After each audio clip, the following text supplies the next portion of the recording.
C'est la nouvelle révolution AI. Je trouve que c'est vrai que, ça faisait longtemps qu'on n'avait pas, vu un tel engouement pour un outil. Alors moi, j'utilise les agents depuis longtemps, hein, vous nous entendez en parler, voilà. Mais c'est vrai que des agents intelligents qui travaillent à la place, de l'humain, c'est ce que les gens rêvent de faire. Donc, je trouve que c'est intéressant. Et au niveau du travail, toi, Baptiste, qui bosse dans le domaine, ils vous poussent pas à faire des tests comme ça? À vous dire: «Écoutez, testez quand même OpenClaw pour voir si ça peut être utile», à ce niveau-là? Si, mais pas OpenClaw. Tu vois, le but, c'est comment dire?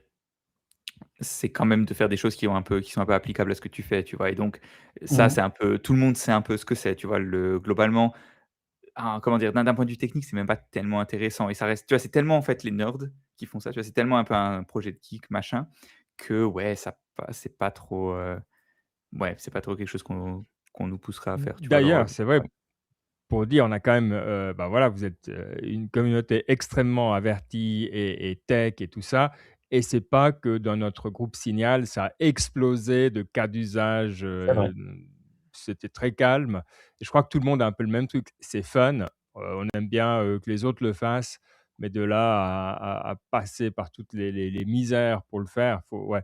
C'est un peu, je suis d'accord avec toi, c'est le côté, faut aimer juste l'art pour l'art, quoi, et ce qui est super cool, hein, je dis, mais Mmh. c'est effectivement pas le moment, Par contre, alors la question c'est, est-ce que quelqu'un a entendu le fondateur là, le Peter Steinberg?